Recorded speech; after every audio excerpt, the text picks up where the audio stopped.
দেশ থেকে বিদেশ, খেলা থেকে বিনোদন, সব ধরনের খবর নিয়ে আমি মিঠু শুরু করছি নজরের দুনিয়া। সুপ্রিম রায়ে বাতিল এসএসসির 26,000-এর প্যানেল। অযোগ্যদের ফেরত দিতে হবে বেতনের টাকাও। কে যোগ্য কে অযোগ্য উত্তর মিলল না সুপ্রিম কোর্টে। এসএসসি নিয়োগ মামলায় চালে মিশিয়ে কত কাকড় দীর্ঘ তদন্তেও জানা গেল না। ফলে 2016 সালের গোটা প্যানেলই বাতিল করে দিল শীর্ষ আদালত। বৃহস্পতিবার প্রধান বিচারপতি সঞ্জীব খান্নার কলমের এক আঁচড়েই চাকরি গেল 25,753 জন শিক্ষক শিক্ষিকার। খবর ছড়িয়ে পড়তেই শুরু হয়েছে চাকরি হারাদের হাহাকার। ময়দান চত্বরে শুরু হয়েছে বিক্ষোভ। নিয়োগে দুর্নীতির অভিযোগ ওঠায় কলকাতা হাইকোর্টে মামলা চলছিল। গোটা প্যানেল বাতিলের নির্দেশ দেন বিচারপতি। সেই রায়কে চ্যালেঞ্জ করে সুপ্রিম কোর্টে যায় রাজ্য, কিন্তু সুপ্রিম কোর্টেও বাতিল হলো এসএসসির 2016 সালের 26,000-এর প্যানেল। অযোগ্যদের ফেরত দিতে হবে বেতন। বৃহস্পতিবার শীর্ষ আদালতের প্রধান বিচারপতি সঞ্জীব খান্নার পর্যবেক্ষণ কলকাতা হাইকোর্টের রায় ঠিক। গোটা নিয়োগ প্রক্রিয়ায় অস্বচ্ছ, বড় মাপের দুর্নীতি হয়েছে।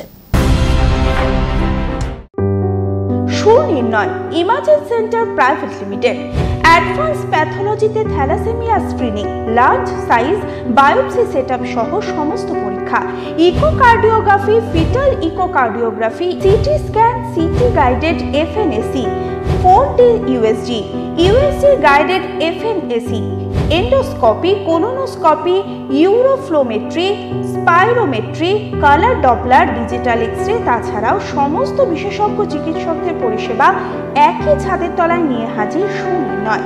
ঠিকানা 126/1 পিলখানা রোড, রানীবাগান, বহরমপুর, মুর্শিদাবাদ। বিশদে জানতে যোগাযোগ করুন 8373049252 7547900377।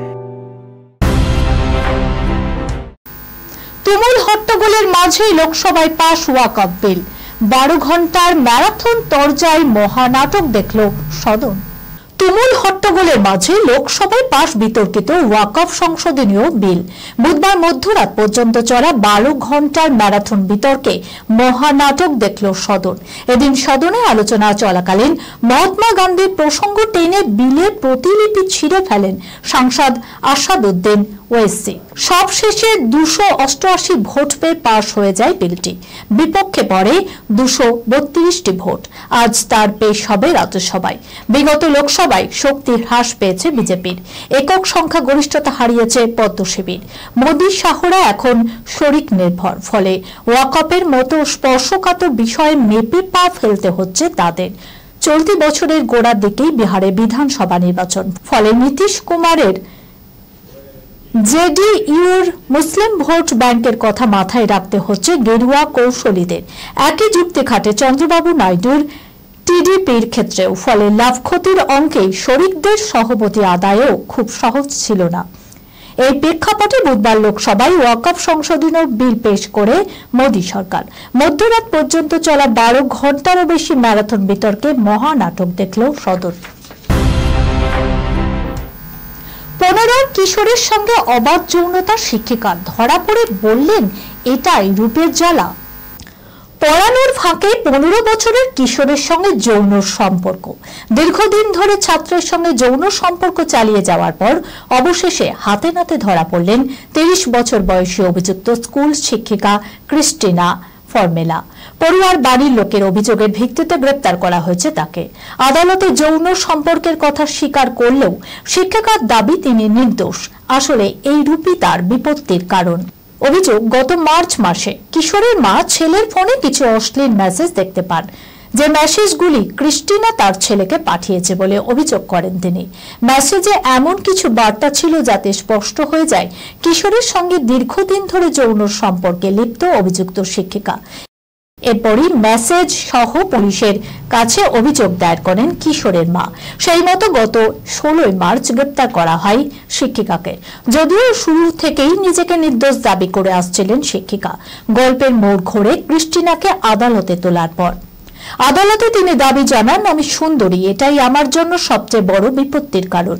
ওই পরিবার প্রতি বিশেষ যত্নবান ছিলাম আমি, তবে তার প্রতি যৌনতার কথা কখনোই আমার মাথায় আসেনি। কিন্তু ওই কিশোর আমার সম্পর্কে অন্য কিছু ভেবে বসে। আমাকে পাওয়ার জন্য ব্ল্যাকমেলের পরিকল্পনাও করে। সুযোগ বুঝে আমার ফোন থেকে নিজের ফোনে ওই অশ্লীল মেসেজ পাঠায়। এরপর সেই মেসেজ সকলের কাছে ফাঁস করার হুমকি দিয়ে ব্ল্যাকমেল করে, পরে যৌন সম্পর্ক স্থাপন করে। জন্মদিন পালনের ইচ্ছে মরে যাচ্ছে রশ্মিকার। আগামী 5ই এপ্রিল 29-এ পা দেবেন এই অভিনেত্রী।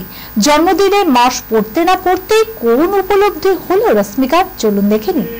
অল্প সময়ে ফিল্মি ক্যারিয়ারে একের পর এক সফল ছবির সঙ্গে নাম জুড়েছেন রশ্মিকা।